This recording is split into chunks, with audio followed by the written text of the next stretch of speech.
Bonjour à tous, chaque vendredi, Interaction, une émission live en direct, donc en bon français, pour vous accompagner dans votre gestion de portefeuille en compagnie des meilleurs spécialistes de la place, en l'occurrence Thomas Louis, le gérant d'Acer Finance. Bonjour Thomas. Bonjour Thomas. Et Hubert Tassin, notre analyste Bonjour. maison d'Interaction. On commence tout de suite par les grandes tendances de cette semaine.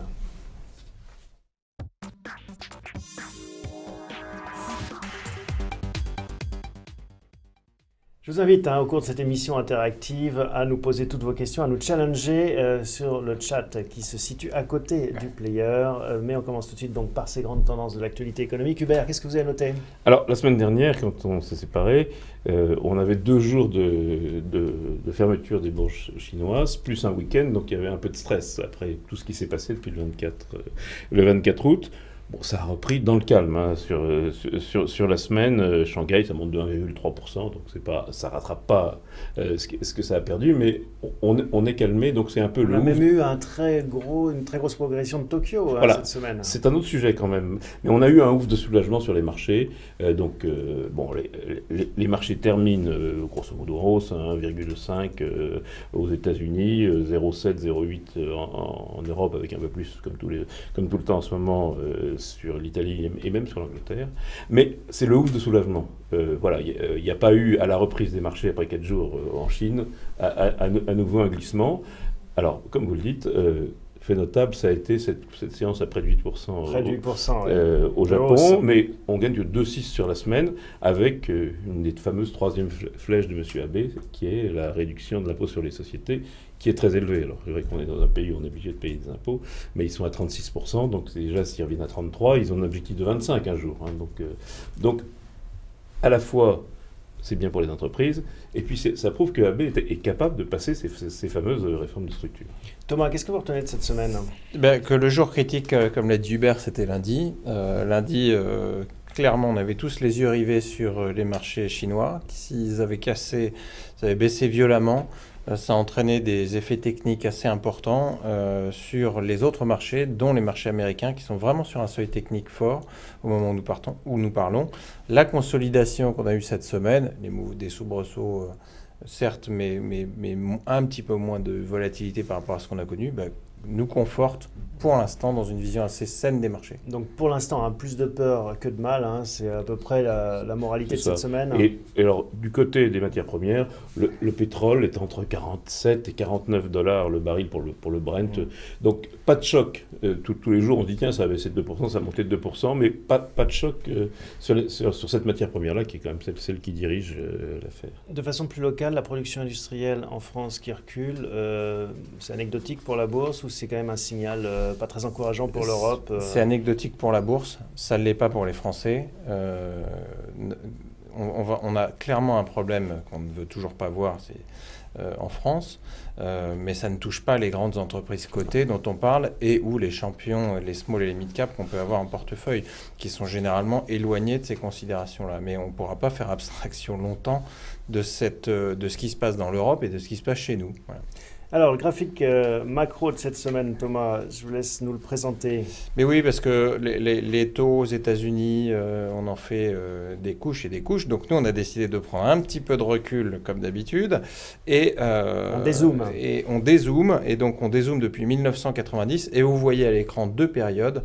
La première période sur les taux qu'on a pris à 2 ans américains et européens. On voit clairement une baisse des taux sur cette période, passée de 8,8 à un peu moins de 1,2%.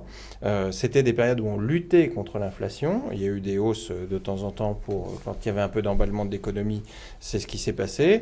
Et désormais, on cherche à lutter contre la déflation. On est arrivé dans la période 2, celle dans laquelle vous commencez à voir aujourd'hui une dichotomie entre ce qui se passe aux États-Unis et ce qui se passe en Europe. Donc la flèche rouge aux États-Unis et la flèche bleue exactement. en Europe. En revanche, la nouveauté, c'est la pente de la flèche rouge, puisque vous pouvez constater qu'on avait l'habitude de remonter les taux, c'était le thème de la semaine dernière, assez rapidement aux États-Unis. Et là, clairement, puisqu'on a des grosses pressions déflationnistes notamment à cause du prix de l'énergie, on l'a vu aux États-Unis, eh bien ce sujet-là va nous amener probablement une remontée lente des taux d'intérêt. Elle aura lieu, mais beaucoup plus lente que l'on le pensait. Les États-Unis ont intérêt à ce rythme lent. Il ne faut pas casser la croissance et il faut surtout préserver les économies du monde. Hubert, est-ce que ça veut dire que finalement, il faudrait mieux jouer les actions américaines? Nous, on est sur les actions européennes avec Interaction, ou est-ce qu'on peut quand même... D'abord, avec Interaction, on est sur les actions européennes, mais on peut profiter des aussi. États-Unis. Ce qui est vrai, c'est que cette crise chinoise, ça handicape une des 3 zones de croissance sur lesquelles on comptait, c'est-à-dire le Japon. Et donc, il y a un recentrage des portefeuilles sur les pays développés, et dans les pays développés, sur les États-Unis et sur l'Europe, soutenue par leur consommation. D'abord par leur consommation, parce que aux États-Unis, maintenant, le cycle est enclenché. Alors, juste pour les taux d'intérêt, on rentre dans une semaine où il y a la réunion de tous les fantasmes de la Réserve fédérale, mercredi et jeudi. Je pense que ce n'est pas de savoir s'ils vont monter leur taux de 0,25 ou pas les monter de 0,25 qui va changer la vie. C'est effectivement ce que vient de dire Thomas. S'ils les montent 0,25 par 0,25 tous les trimestres, ça fait 1% sur une année en partant de zéro. Ça ne va pas non plus bouleverser les économies comme les fameux cracks obligataires qu'on a connus au milieu des années 90. Oui, on est clairement dans les mains des banques centrales. On l'a suffisamment dit aujourd'hui. La Banque centrale américaine ne veut pas non plus créer une guerre des monnaies plus importante que ce qu'elle n'est aujourd'hui. Le yuan est en train de s'imposer, on l'a suffisamment commenté ici. Les États-Unis ne veulent pas casser la croissance dont ils ont besoin, notamment grâce à leur industrie qui est en train de gagner des parts de marché substantielles. Voilà ce qu'on pouvait dire pour la macro et les tendances qu'on pouvait observer cette semaine. On passe tout de suite à notre rubrique tableau de bord.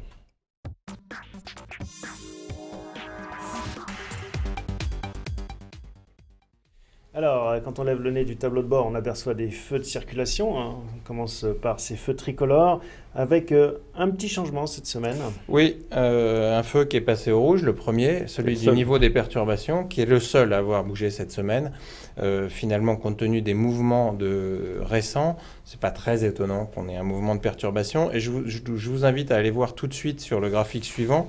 En fait, l'intensité de cette perturbation, vous retrouvez, alors c'est un tout petit trait qui est à droite de notre graphique, complètement à droite. Donc ça c'est un sismographe en fait. Exactement, ça revient à une façon dont l'économie est choquée, mais on voit quand même que cette guerre des monnaies, la baisse du prix de l'énergie, les craintes sur la croissance, ça a quand même un impact. C'est pas un impact aussi important que celui de 2009, c'est une chose qu'on a commencé à entendre sur les marchés récemment à cause de la crise chinoise et nous n'y croyons pas. On est plutôt sur ce qui s'est passé pendant les étés 2010 et 2011 de craintes ponctuelles. Et comme on est dans des économies qui aujourd'hui ont des taux d'intérêt très bas, il y a énormément de sensibilité et donc de volatilité. C'est ce qu'on retrouve dans cet indicateur. Donc c'est un indicateur de volatilité, c'est le VIX en fait? C'est pas le VIX, c'est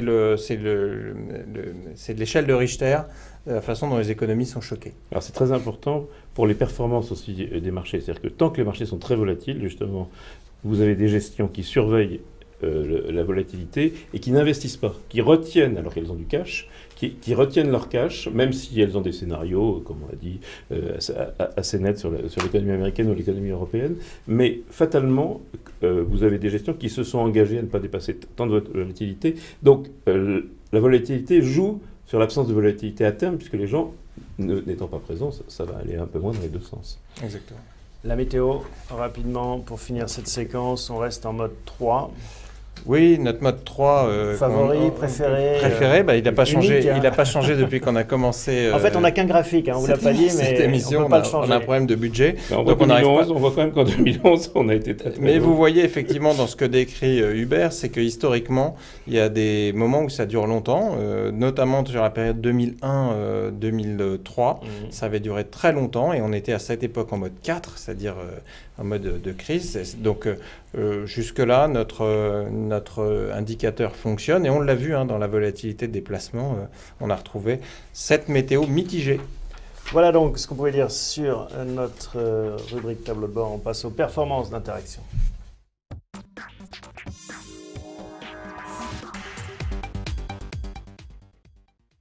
Interaction, c'est votre émission. Posez-nous vos questions. Interpellez nos spécialistes autour de la table pour les challenger sur leurs convictions. Alors, cette performance cette semaine, Cette semaine, on prend un petit peu de retard sur le rebond de l'indice, hein, 1,30 de hausse pour Interaction, 1,62 pour le CAC 40. On reste en tête depuis le début de l'année, 11,42 contre 9,55.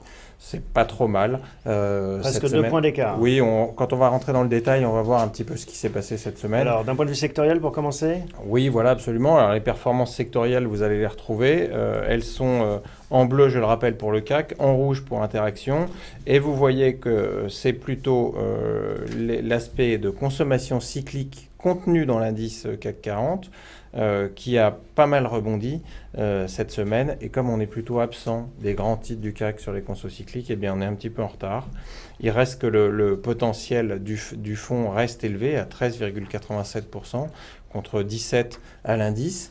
Sachant que dans cet indice, il y a un gros potentiel sur Sanofi et un potentiel relativement important sur Total, qui quelque part pollue un petit peu notre mesure.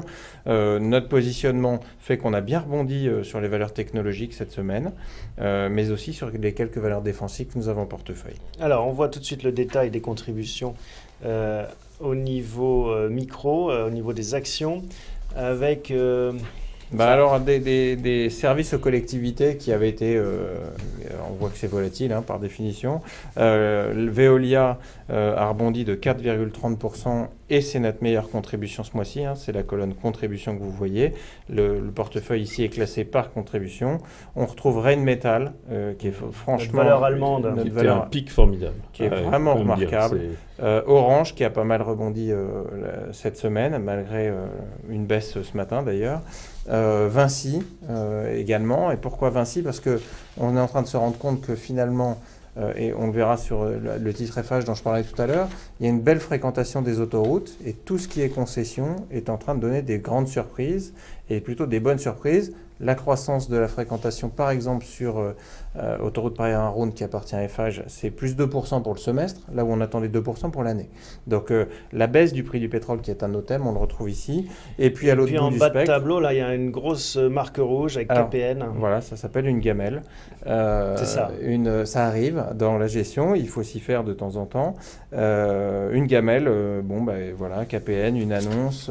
Est-ce qu'on rappelle KPN, on vise quand même, pourquoi on avait cette valeur, on vise une espèce de dynamisme et de restructuration de ces opérateurs, voire une concentration, une consolidation du secteur européen. Une consolidation du secteur européen et la faculté pour KPN d'imposer dans son pays des forfaits plus importants de la façon... en fait, il y a eu une annonce qui a été faite, d'ailleurs c'est Hubert qui l'a plus suivi que moi pour rien vous cacher. Alors Hubert, qu'est-ce qui s'est passé ce matin ou hier soir, la Commission européenne n'a pas donné son visa ou n'a pas réussi à se mettre d'accord avec deux opérateurs du nord de l'Europe, Télénor et Télé quelque chose, et Télé Sonera, excusez-moi, et Télé Sonera. Et l'ensemble des investisseurs s'est dit, si on ne peut plus concentrer dans ce secteur vaut moins cher. Alors, pourquoi est-ce qu'on ne pourrait pas concentrer alors qu'il y a 200 opérateurs? Voilà, donc il y en a 200, je ne sais pas combien aux États-Unis, mais il y en a 5 ou 6. Donc il y en a 200. La Commission européenne a beaucoup communiqué en disant c'est uniquement parce que c'est au Danemark ou c'est un peu différent, etc. Mais néanmoins, ce matin, forte baisse de Télécom Italia, de Bouygues, d'Orange, tout le secteur, la plus forte hausse depuis le début de l'année ou à peu près, qui est numéricable. On a un secteur qui vit sur les concentrations. Et on a eu le sentiment, alors il se trouve que les marchés, dans l'attente de cette réunion de la Réserve fédérale, etc., sont un peu nerveux et ajustent assez vite. Est-ce qu'on garde KPN en portefeuille? La réponse tout de suite dans notre rubrique gestion.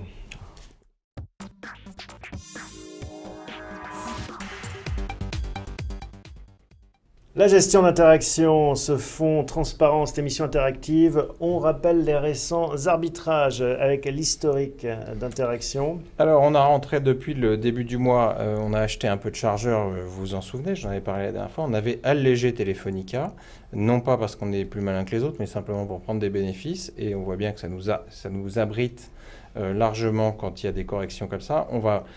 Sur Telefonica, on a un vrai problème avec l'Amérique du Sud, dont les chiffres sont pas bons. Donc on va probablement, je vous l'annonce en avant-première, solder notre position. Et ça risque de toucher tout ce qui, de près ou de loin, travaille avec l'Amérique du Sud. Oui, donc cette semaine, on a eu un choc vraiment sur le Brésil. On savait que ça allait mal, mais Standard & Poor's, baissant la note, la mettant en obligation pourrie, junk bonds, comme on dit, ça confirme. Et donc, on a eu un choc sur l'ensemble de Telefónica. On a un choc sur Casino, qui est très présent. Carrefour, qui l'est moins, mais qui l'est quand même un peu sur Vallourec, qui a joué l'industrie du pétrole au Brésil, donc la double peine. Hein. Et puis sur Edenred. Bon, donc on solde Telefónica, on en avait encore 1% en portefeuille, on vend tout. Alors on l'avait allégé le 4 septembre, on l'a allégé le 10 septembre, et là on va solder la position définitivement. D'accord. On a acheté à l'autre bout de la chaîne du Saint-Gobain et de l'Eiffage, pour deux raisons que je décrirai un petit peu plus loin. On rentre dans le cycle européen grâce à cela, sur des price earnings qui sont intéressants et sur des thématiques que nous aimons bien. Baisse du prix de l'énergie pour la fabrication, baisse de la consommation de pétrole, les ménages roulent beaucoup plus et ça commence à se traduire dans les faits, dans les chiffres, sur les concessions. Et prenons l'exemple des concessions d'Eiffage par exemple, c'est 65% du résultat d'exploitation, pour résumer, d'Eiffage qui est touché, pour lesquels il y a un effet important. Deuxième effet important pour Eiffage par exemple, et la raison pour laquelle on l'achète, c'est qu'effectivement les taux d'intérêt baissant, on a pour les 4 ou 5 ans qui viennent des économies substantielles sur les frais financiers, sur des modèles dont on pensait qu'ils étaient au bout de la baisse des taux d'intérêt. Eh bien non, on continue de gagner de l'argent et ça devient du résultat net supplémentaire et des free cash flow disponibles pour l'entreprise. Donc 1% d'Eiffage entré en portefeuille, 1,5, on est à 1,5 de Saint-Gobain. Voilà donc pour l'historique. Hubert, oui. Et la vente de L'Oréal. Et la vente de L'Oréal. Qui me chiffonne personnellement un peu parce qu'on... c'est extrêmement tactique d'avoir du Vinci et du Eiffage, parce qu'on a à la fois de la consommation et de la gestion industrielle. Mais la gestion industrielle est quelque chose qui donne de la visibilité, c'est le cas, c'est Saint-Gobain l'exemple. L'Oréal, c'est la consommation pure. Mais on est un peu absent de la consommation Europe-Amérique du Nord. Alors L'Oréal ne fait que 66% pour les 2 tiers, grosso modo, Amérique du Nord, Europe, ça veut dire qu'il y a un tiers ailleurs. Hein, donc, et puis on a beaucoup de mal à approcher chez L'Oréal, probablement chez Essilor aussi, savoir où se font les marges. Notre problème, c'est qu'on est un peu absent de la consommation. Voilà, Thomas, ça a fait l'objet d'un échange de mails musclé entre Hubert et nous, pour être clair. Quand je dis nous, c'est Agnès Delors et moi-même. L'histoire, c'est simplement que nous, on a peur de cet impact, l'impact Amérique du Sud, l'impact émergent, et sur effectivement une valeur qui se paye assez cher. Le moindre ralentissement, ça va impacter tout de suite les résultats, et donc ça va nous apparaître encore plus cher. Donc voilà, c'est un peu contraire à l'esprit du fonds. Alors j'entends sur L'Oréal, mais sur la consommation européenne, c'est ça que vous dites? Européenne, américaine, c'est quelque chose qui marche. C'est assez compliqué de voir que de l'Europe et de l'Amérique et de ne pas avoir effectivement de pays dits émergents. Et c'est aussi très compliqué de connaître les marges, parce que L'Oréal ou Essilor, ils ne vont pas vous dire s'ils font des marges beaucoup plus fortes en vous vendant votre shampoing à vous ou en le vendant à un Chinois. À Thomas et à moi, c'est plus compliqué. Voilà. Il dépose le bilan. mais donc le thème de la consommation... Le thème de la consommation, on est un peu absent pour des tas de raisons. Et notamment pour cette raison que les grands de la consommation, les grands français, notamment de la consommation, ils ont été très internationaux, c'est ce qui a fait leur gloire dans les 10 dernières années aussi. On verra si vous arrivez à convaincre le gérant. Il n'y a pas le feu, mais il faut être par mail ou par d'autres voies. L'actualité des sociétés. On a eu en effet quelques chocs sur les sociétés audiovisuelles TF1, M6. Oui, le gouvernement cherchant de l'argent, ou la présidente de France Télévisions cherchant de l'argent, veut rétablir la publicité sur France Télévisions après 20h30. Donc évidemment, ça fait du mal absolument directement sur TF1 M6, ce qui fait que Bouygues a eu son petit problème le cours de Bouygues a son petit problème de téléphone et a son petit problème de TF1, ça fait quand même beaucoup dans la même semaine. Alors, il y a eu un choc, et puis ça s'est tout de suite stabilisé. Le choc a été à l'annonce, mais hier et aujourd'hui, les titres se stabilisent, parce que personne n'en connaît vraiment les impacts, parce on ne sait même pas si ça va se faire. Et qu'on ne sait pas si ça va se faire. Ben non, mais c'est la maladie française, hein. Donc on a des gens qui annoncent tout et n'importe quoi au gouvernement. On a expliqué qu'on arrêtait la pub, ce qui était quand même structurant pour M6 ou TF1 qui peuvent faire des investissements dans ce sens-là, et vous leur annoncez 3 ans après que finalement, il y a une hypothèse de refaire de la... C'est n'importe quoi. Et ça résume, en gros, tout ce qui se passe malheureusement dans notre pays sur un certain nombre de domaines. Il ne faut pas s'en plaindre, parce que quand Madame Royal a mis son souk sur les tarifs d'autoroute, on a pu rentrer dans Vinci à un tarif meilleur. Bon, ça vous donne envie de rentrer dans TF1 ou M6 ? C'est quand même compliqué. J'aime bien la consommation, mais on a du Publicis, on a du Bolloré qui est le premier actionnaire de Havas. On a un pied dans la consommation, même si ça ne se voit pas forcément dans nos répartitions. Alors, les autres actualités, on a Score. Alors Score, Score, une présentation qui est très convaincante. Ah oui. Oui, conforme à ce qu'on attendait, même un petit peu supérieur aux attentes. Et là, de la lisibilité sur Score, ce qui est bien sympa. Donc, comme on en a 2%. Comme on a 2%, c'est plutôt bon pour notre titre et notre contribution. D'ailleurs, c'était une des contributions positives de cette semaine. On va le revoir, on va revoir le portefeuille. Voilà, et donc, fort de ce constat, on est content d'avoir du Score. Peut-être qu'on renforcera un petit peu. C'est pas exclu, mais pas pour l'instant. Pas pour l'instant. Donc on garde notre belle communication, donc c'est pas le moment d'être suiviste. Donc Score, en effet, une contribution positive de presque 0,1% cette semaine. Dans l'actualité toujours, Alstom. Alstom, on avait joué le fait que la cession de l'activité énergie à General Electric allait pouvoir se faire dans des conditions qui sont plutôt bonnes. Elles se font dans des bonnes conditions. On a un titre qui est très bon marché, au moins sur un point, c'est la valeur d'entreprise sur le chiffre d'affaires. Donc le chiffre d'affaires, on ne le paye pas cher. Maintenant, il faut qu'ils nous prouvent qu'avec une situation financière reconstituée, ils vont gagner de l'argent, et je crois qu'on peut prendre le pari. Oui. On garde Score, Alstom. On est très en dessous des comparables de Siemens. Parce que le fait que ce soit racheté n'empêche pas que l'action continue. Mais non, ce qui est racheté, c'est l'activité énergie. Et d'ailleurs, vous avez vu que le gouvernement tape tout de suite sur l'activité énergie en leur demandant de ne plus faire de centrales à charbon, mais l'activité qui reste française, qui est celle de transport. Alors c'est une activité qui est cyclique, et il faut des fonds propres. Et il y a quand même des fonds propres, c'est ce qui n'est pas arrivé à Alstom depuis un moment. Jamais. Voilà. Jamais depuis la scission avec Alcatel. Donc Vinci FH, on en a un petit peu parlé. Oui, je pense qu'on peut faire un petit commentaire sur Thales, si vous le voulez bien. Parce que franchement, il y a malheureusement ou heureusement, je ne sais pas, un optimisme important sur les budgets défense, notamment en Grande-Bretagne, augmentation en Allemagne, augmentation en Australie. Donc on le voit bien, les zones de tension issues notamment par exemple de la baisse du prix de l'énergie vont entraîner des dépenses de défense qui vont mobiliser moins de ressources humaines et plus de technologie. C'est bon pour Thales. Surtout, on a une amélioration de la marge, 9,5% en 2016 attendu contre 7,6% en 2014, ce qui est remarquable. Et on attend 10% en plus, donc c'est vraiment bien. On voit, vraiment, on a un free cash flow qui augmente. On attendait 500 millions d'euros, on a 800 millions d'euros attendus pour 2015. Donc ça nous rassure sur l'avenir de l'entreprise. Et nous, gérants, on aime bien ce genre de choses.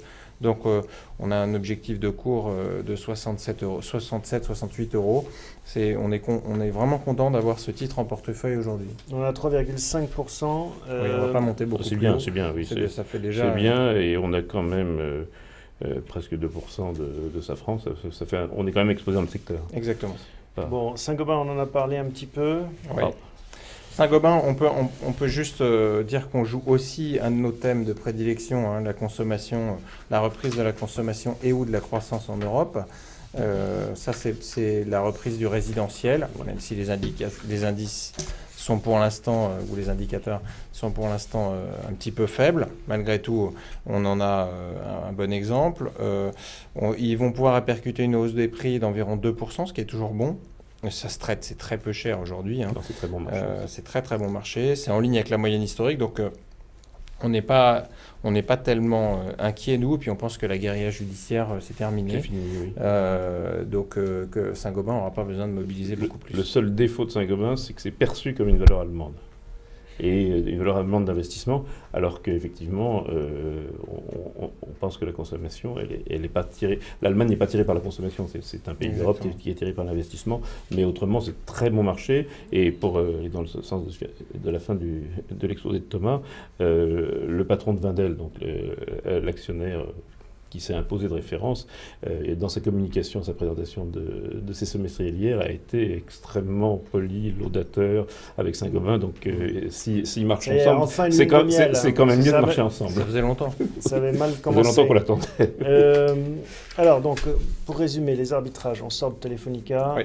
on renforce Saint-Gobain. Et on La question des phages. Et on renforcera Eiffage, ou on Voilà. achètera de l'Eiffage.